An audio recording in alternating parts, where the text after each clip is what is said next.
कई जीत बाकी है, कई हार बाकी है कि कई जीत बाकी है, कई हार बाकी है, अभी तो जिंदगी का सार बाकी है। चल पड़ा हूँ नई मंजिल की ओर, ये तो एक पन्ना था, अभी तो पूरा किताब बाकी है। हेलो दोस्तों, आप सभी का स्वागत है आपके अपने परिवार यूट्यूब चैनल स्टडी क्लासेस पर। दोस्तों, मैं हूँ सूरज सर।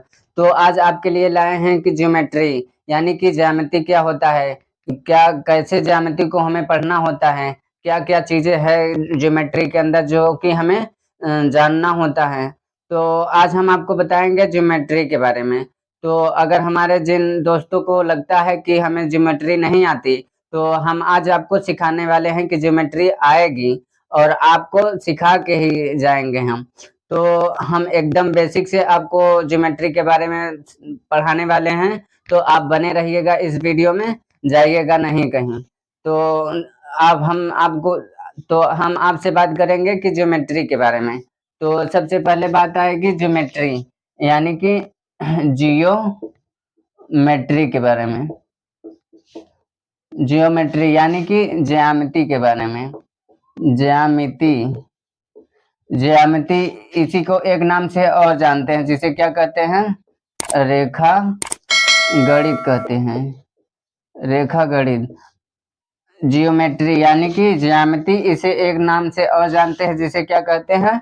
रेखा गणित। अब बात आती है कि रेखा गणित किसे कहते हैं। क्या आपको रेखा गणित के बारे में पता है? अगर हम आपसे पूछे कि व्हाट इज ज्योमेट्री, तो आप क्या बताओगे?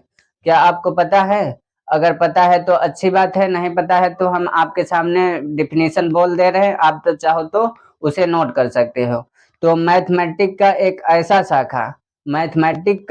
ऐसा शाखा जिसके अंतर्गत रेखा के बारे में, कोण के बारे में और तल के बारे में अध्ययन किया जाता है, उसे क्या कहते हैं? ज्योमेट्री कहते हैं, यानी कि ज्यामिति कहते हैं, या फिर क्या कह सकते हैं?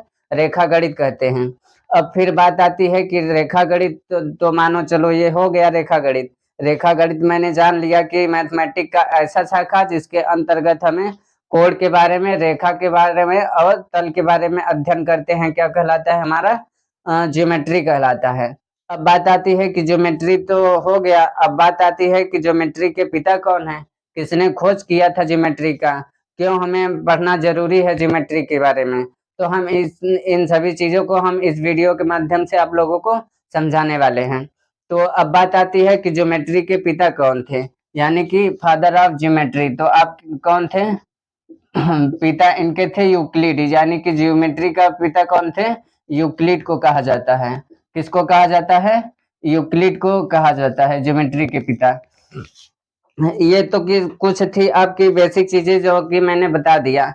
तो अब बात आती है कि ज्योमेट्री क्या होता है और ज्योमेट्री के पिता कौन थे, ये तो मैंने सब समझ लिया। उसके बाद अब बात आती है कि ज्योमेट्री के हमें अंतर्गत कितना पढ़ना है, क्या क्या चीजें हैं जो हमारे लिए बहुत इंपॉर्टेंट होगा। तो हम आपको बताएंगे कि ज्योमेट्री के अंदर हम आपको 5 टॉपिक पढ़ाने वाले हैं, तो आप इस वीडियो में बने रहिएगा। तो सबसे पहले हम आपको पढ़ाएंगे लाइन एंड एंगल के बारे में। लाइन एंड एंगल के बारे में, यानी कि रेखा और कोण के बारे में। लाइन एंड एंगल यानी कि रेखा और कोण पढ़ाएंगे पहला, और दूसरा आपको पढ़ाएंगे ट्रायंगल के बारे में। ट्रायंगल यानी कि त्रिभुज के बारे में, त्रिभुज के बारे में। और तीसरा हम आपको पढ़ाएंगे पॉलीगन्स के बारे में, पॉलीगन के बारे में। पॉलीगन्स यानी कि बहुभुज के बारे में, बहुभुज के बारे में। और चौथा हम आपको पढ़ाएंगे सर्किल, पढ़ाएंगे सर्किल यानी कि वृत्त के बारे में। और पांचवा हम आपको पढ़ाएंगे क्वाड्रिलेटरल, क्वाड्रिलेटरल यानी कि चतुर्भुज के बारे में। तो हमें चतुर्भुज, तो हमें ज्योमेट्री के अंतर्गत हमें इन 5 टॉपिकों को बहुत अच्छी तरीकों से पढ़ना होगा। तो हम आपको बेसिक तरीके से एकदम 0 टू हीरो लेवल पढ़ाने वाले हैं, तो आप बने रहिएगा इस वीडियो में। तो सबसे पहले हम आपको पढ़ाएंगे लाइन एंड एंगल के बारे में। अगर जब आप लोगों को लाइन एंड एंगल ही नहीं आएगा तो आप ट्रायंगल कैसे समझ पाओगे, या फिर पॉलीगन से कैसे समझ पाओगे, या सर्किल या क्वाड्रिलेटरल के बारे में आप नहीं जान पाओगे। तो ज्योमेट्री का सबसे बेसिक होता है कि हमें सबसे पहले लाइन एंड एंगल का आना बहुत जरूरी होता है। तो हम आपको शुरुआत करेंगे लाइन एंड एंगल्स के बारे में। तो आप इसे चाहो तो नोट कर सकते हैं, हम इसे रेज करते हैं। तो हम आपको पढ़ाएंगे कि लाइन एंड एंगल के बारे में। लाइन एंड एंगल से यानी कि लाइन एंड एंगल से यानी कि रेखा और कोण के बारे में हम आप लोगों को बताने वाले हैं। क्या होता है रेखा और कोण? तो नाम से ही पता चल रहा है कि रेखा, तो रेखा की बात आएगी। अगर हम आपसे पूछेंगे कि व्हाट इज लाइन, तो आप क्या बताओगे? क्या आपको पता है कुछ रेखा के बारे में? अगर पता है तो अच्छी बात है, नहीं पता है तो हम आपको बताने वाले हैं कि रेखा क्या होता है।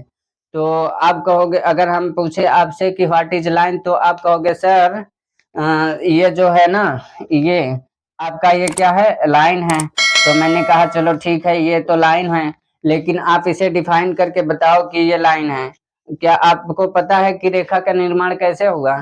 तो आपको नहीं पता है तो हम आपको बताने वाले हैं। अगर आपको पता होगा तो आप बने रहिएगा इस वीडियो में। तो हम आपको बताएंगे कि लाइन का निर्माण कैसे होगा।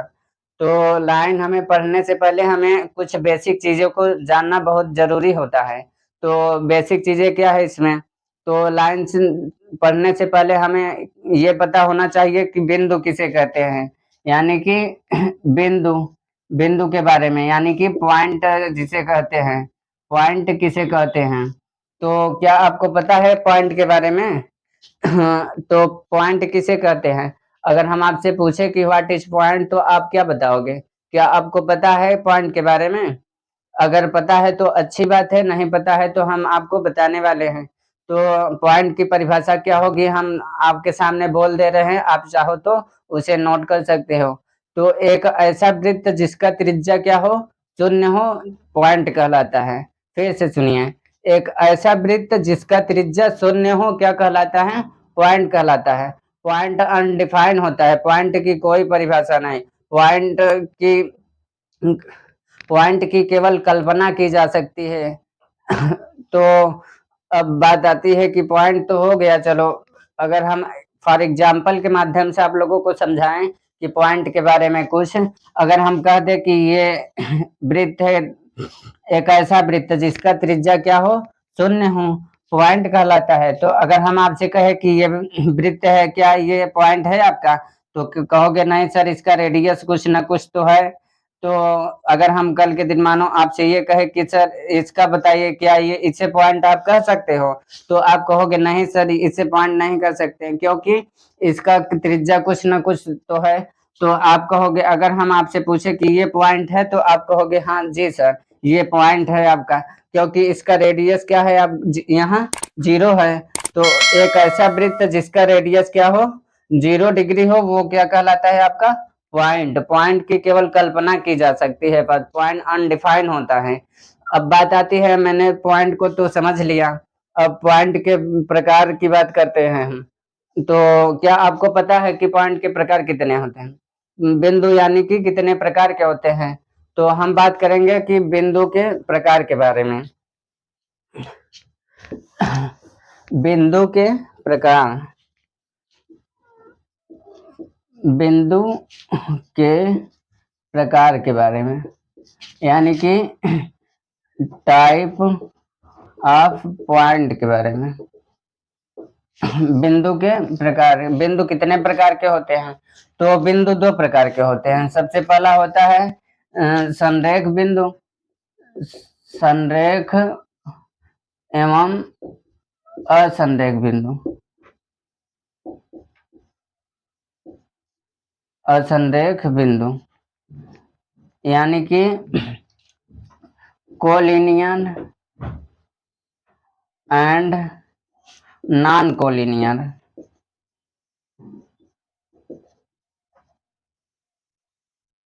नॉन कोलिनियर पॉइंट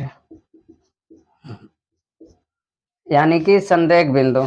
संरेख बिंदु मतलब collinear point and non collinear point. तो अब दूसरी होती है प्रतिच्छेदी बिंदु। दूसरी क्या होती है? प्रतिच्छेदी बिंदु। प्रतिच्छेदी बिंदु इसे इंग्लिश में कहते हैं point of intersection. Point of intersection. Point of intersection.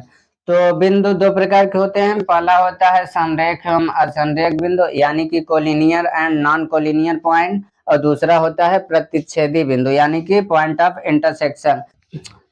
तो हम बात करेंगे कि संरेख बिंदु क्या होता है और असंरेख बिंदु यानी कि कोलिनियर पॉइंट क्या होता है एंड नॉन कोलिनियर पॉइंट क्या होता है।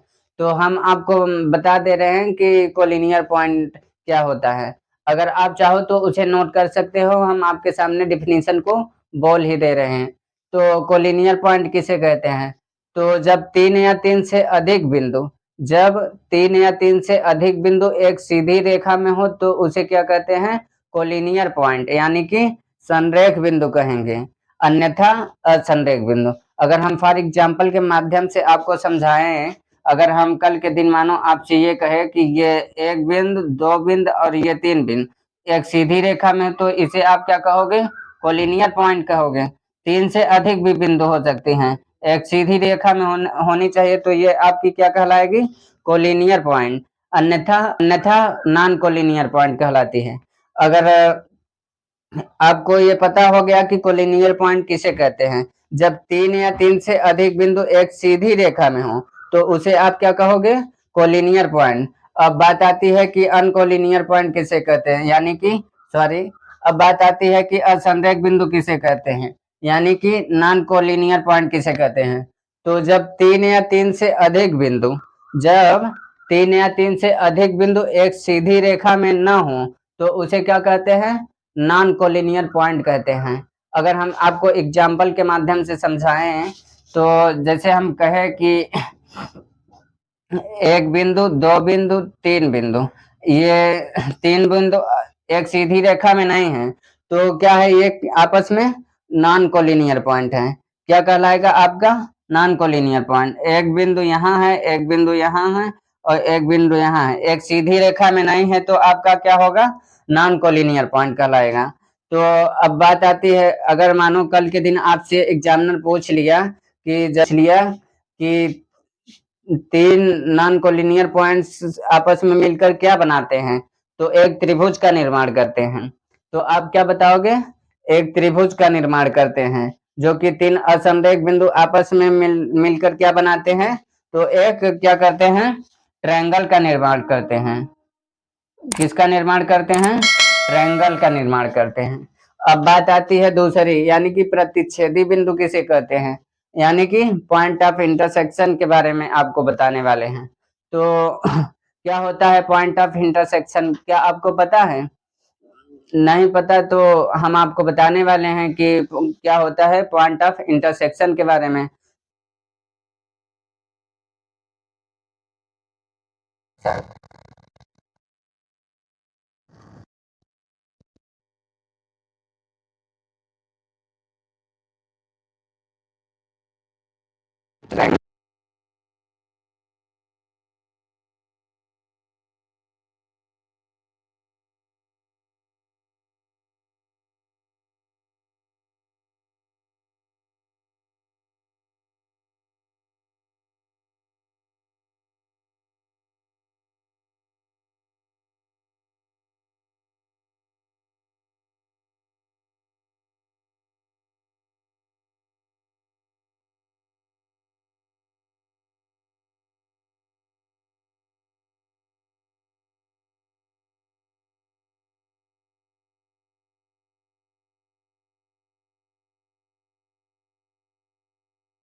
यानी कि पॉइंट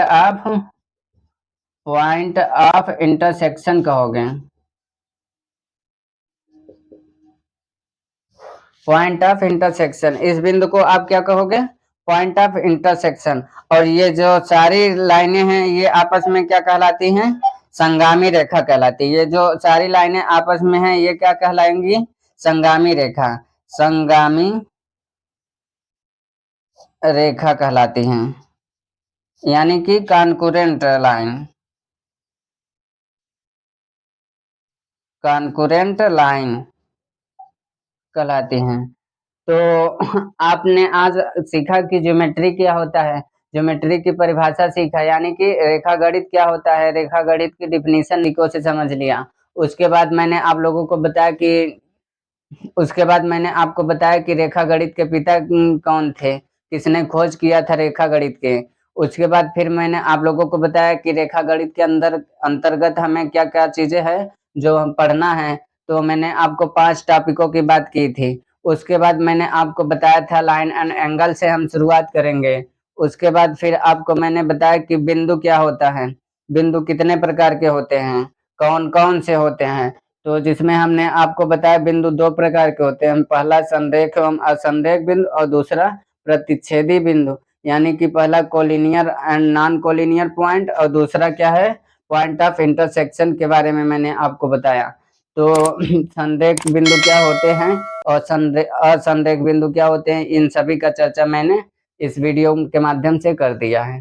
तो मैं आशा करता हूँ ये आज का क्लास आप लोगों को अच्छा लगा होगा। अगर अच्छा लगा है तो प्लीज लाइक करो, कमेंट एंड सब्सक्राइब जरूर करो। अगर आप इसी तरह का वीडियो पाना चाहते हैं तो डेली मेरे साथ बने रहिएगा। तब तक के लिए मिलते हैं हम अगली वीडियो में। जय हिंद, जय भारत।